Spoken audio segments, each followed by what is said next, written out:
Assalamualaikum Boboto, salam dunia. Saya doakan di hari ini teman-teman semua selalu dikasih kesehatan dan keselamatan dalam jalani segala aktivitasnya. Amin. Baik Boboto, langsung kita update informasi Persib Bandung terbaru. Dan sebelum kita mulai, kita juga ingin ngucapin wilujeng semping buat teman-teman Boboto yang sudah subscribe, yang sudah like, yang sering komen juga di channel ini. Mudah-mudahan menjadi amal kebaikan teman-teman Boboto semua yang langsung dibalas oleh Allah Subhanahu wa taala. Amin. Dan Bobotoh sambil nunggu ngabuburit gitu ya, sambil nunggu beduk maghrib, ada sedikit informasi tambahan dari sisa laga lanjutan Liga 1 BRI Super League yang mana kemarin di pekan ke-22 antara Persib Bandung menghadapi Persita Tangerang, ada satu kejadian yang memang mengakibatkan Boyan Hodak tidak bisa mendampingi tim pada saat menghadapi Madura United di tanggal 26 hari Jumat ya, kalau nggak salah Jumat besok teman-teman.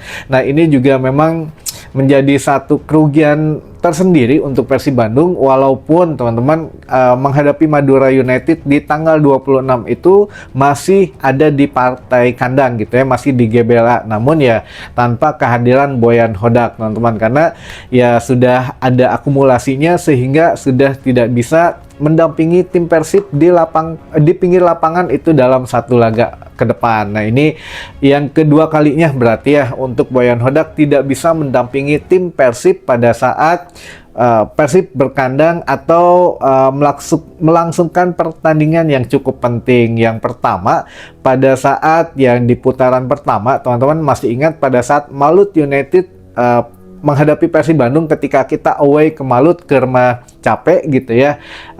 Lalu juga ada beberapa hal yang memang benar-benar tidak diharapkan gitu ya, dari penyambutan juga pakai bis sekolah dan lain sebagainya, sehingga ya Boyan Hodak juga kan sedang melaksanakan hukumannya sehingga ada di box gitu, yang mana tidak bisa berkomunikasi dengan tim apalagi dengan pemain secara langsung. Jadi di musim kemarin itu atau di putaran pertama, Boyan Hodak pertama kali mendapat kartu kuning di laga menghadapi Bali United gitu ya, lalu kedua pada saat menghadapi Borneo United, Borneo FC United semua, Borneo FC. Jadi dari mulai Bali dan juga Borneo, Boyan mendapatkan kartu kuning sehingga akumulasi pada saat menghadapi Malut United gitu ya. Nah di putaran kedua ini ya Boyan juga mendapatkan kartu kuning pada saat menghadapi Persik Kediri, dan yang kedua kemarin pada saat menghadapi Persita Tangerang teman-teman. Nah ini juga memang agak sedikit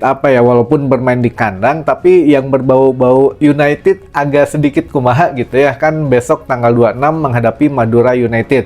Pada sebelumnya juga pada saat Boyan tidak bisa mendampingi Persib Bandung pada saat Persib away ke Malut United, jadi ada Malut United, Ayah Unitedan ya, mudah-mudahan lah kan di GBLA atau di Bandung mah masih terjaga gitu ya keangkerannya. Kita belum pernah kalah di GBLA, mudah-mudahan itu tren positif terus, kita bisa menang seluruh laga di GBLA, insya Allah kita bisa dapat bintang 5 teman-teman di tahnya, di atas logo Persib kita bisa nambah 1 bintang lagi, asalkan syaratnya seluruh laga di laga kandang Persib di GBLA kita berhasil meraih kemenangan teman-teman gitu. Nah ini menjadi satu hal yang memang menarik juga, bahwa setelah kerja keras tidak bisa leha-leha gitu ya, karena apalagi di bulan Ramadan ini walaupun sebagian pemain itu asing, nah tapi kan masih ada pemain yang lokalnya juga gitu ya, apalagi yang beragama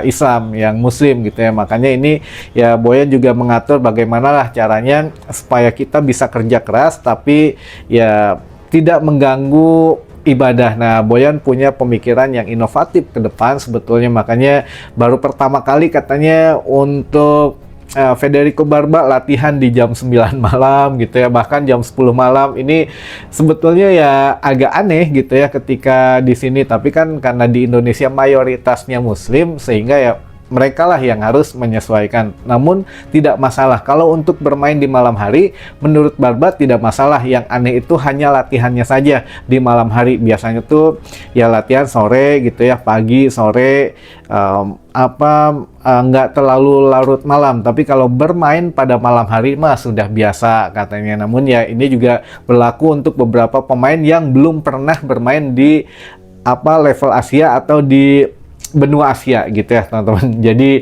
ya itu saja sih untuk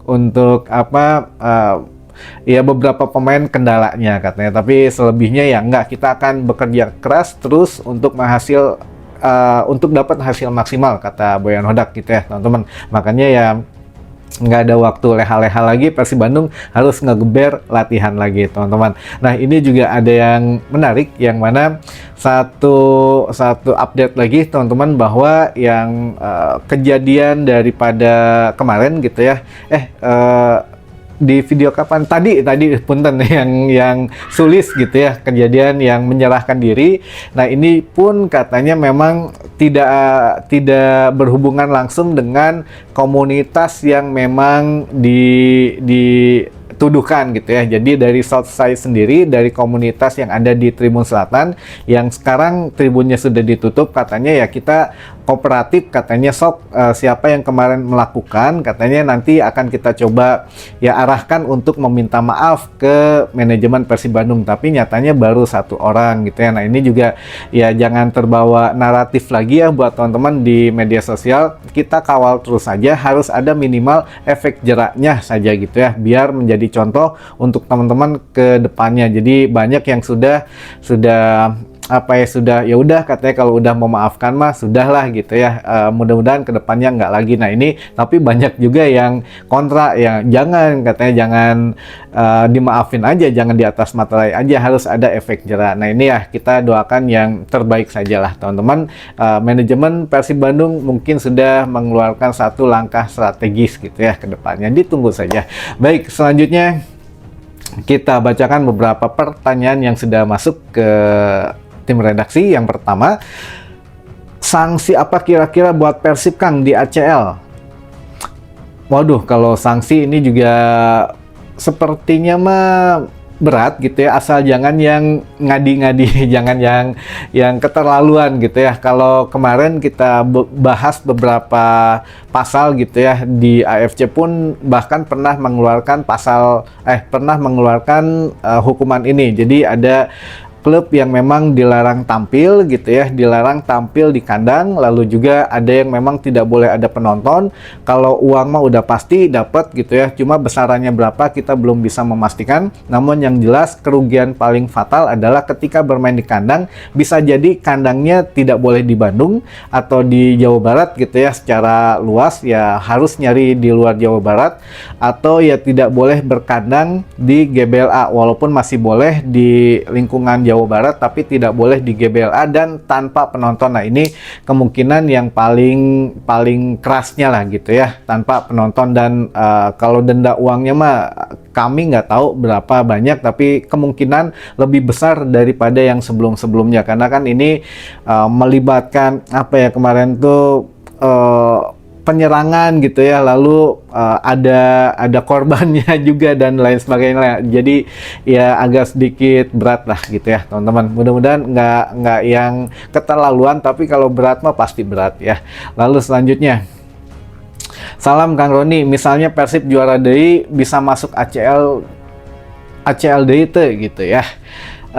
Iya dong, kalau Persib juara 1 atau 2 gitu ya. Nah untuk musim depan itu, untuk ACL 2 musim depan tetap masih format 1 kualifikasi di ACL 2, 1 otomatis masuk di ACGL. Nah kalau untuk musim kedepannya lagi, musim 2007-2008 barulah tim Indonesia 1 otomatis masuk langsung ke ACL 2, 1 kualifikasi di ACL 2 teman-teman. Kalau gagal berarti sudah otomatis masuk ke ACGL. Jadi ada 2 wakil, tapi bukan musim besok ya, tapi musim besoknya lagi. Nah ini perlu teman-teman ketahui juga. Kalau memang Persib Bandung juara musim ini atau minimal runner up gitu ya, maka otomatis kalau yang juara grup yang peringkat pertama akan kualifikasi di ACL 2, peringkat 2 otomatis masuk ke ACGL. Jadi ya mudah-mudahan kita peringkat 1 lagi dong ya di musim ini sehingga bisa revenge atau membalas kekalahan di 16 besar nanti. Mudah-mudahan musim depan kita lebih tinggi lagi untuk pencapaiannya, bukan hanya di 16 besar gitu, bahkan mungkin sampai ke final, amin teman-teman gitu teman-teman. Lalu selanjutnya, Kang, Kurzawa semalam tidak ikut, kenapa Kang? Regulasi ketentuan pemain asing saja, jadi tidak ada cedera, tidak ada hal apapun. Kurzawa hanya tidak dimasukkan dalam DSP saja. Jadi dari 11 asing kan 2 yang tidak dimainkan gitu ya, tidak boleh masuk ke DSP. Jadi ya Kurzawa salah satunya gitu teman-teman. Jadi Kurzawa tidak bermain karena regulasi saja, bukan karena cedera atau hal yang lainnya ya. Lalu selanjutnya, Kang, bisa nggak pelaku provokator itu yang bayar dendanya ke Persib? Bisa aja kalau Persibnya mau ya. Kalau Persibnya minta ganti rugi bisa teman-teman. Namun kalau untuk bayar ini teh, kalau yang